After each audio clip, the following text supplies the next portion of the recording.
अपने करियर को लेकर बीते कुछ सालों से प्राइवेट जॉब वाले लोग काफी परेशान हैं। उनका आधा समय नौकरी बचाने की जद्दोजहद में गुजर जाता है।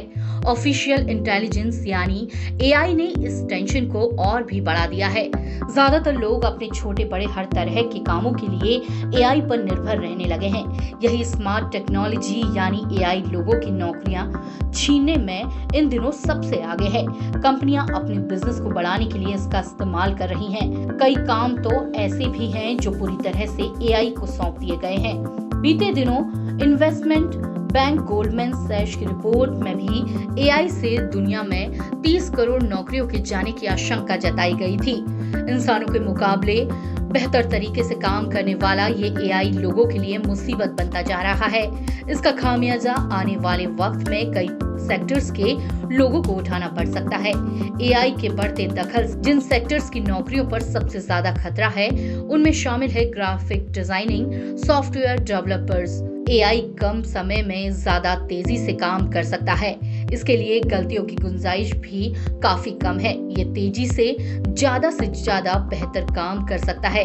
इसके अलावा legal, aid, accounting services, finance, media, market research and analysis, HR recruitment, teachers, translator और कस्टमर सर्विस सेगमेंट में नौकरियों पर भी कहर बनकर टूट सकता है एआई। अमेरिका और यूरोप में इस आंकड़े से सबसे ज्यादा असर होने की आशंका है, जहां पर 1/4 तरह के काम एआई संभाल सकता है।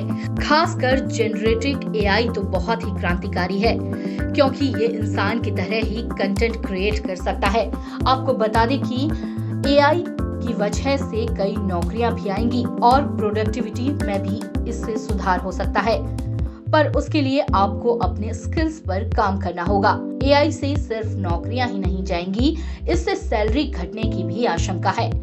इसकी मिसाल जीपीएस टेक्नोलॉजी और उबर के आने से ड्राइवरों की सैलरी में कटौती के साथ जोड़कर देखी जा रही है।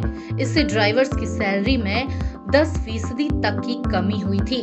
अनुमान है कि जनरेटिव एआई की वजह से क्रिएटिव कामों पर इसी तरह का असर आने वाले समय में देखने को मिल सकता है।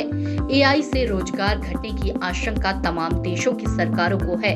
अलग अलग देश की सरकारें इस बात पर चर्चा कर रही हैं कि किस तरह से इस पर लगाम लगाई जा सके।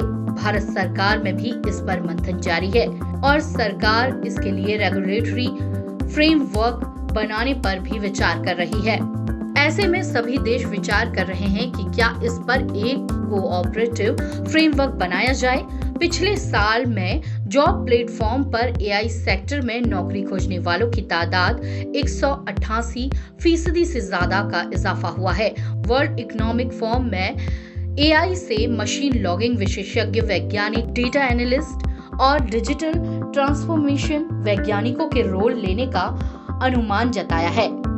भारत में एआई के लिए टैलेंट पूल होने से मुमकिन है कि इन नौकरियों के लिए भारतीयों को बड़ी संख्या में मौके मिल सकते हैं।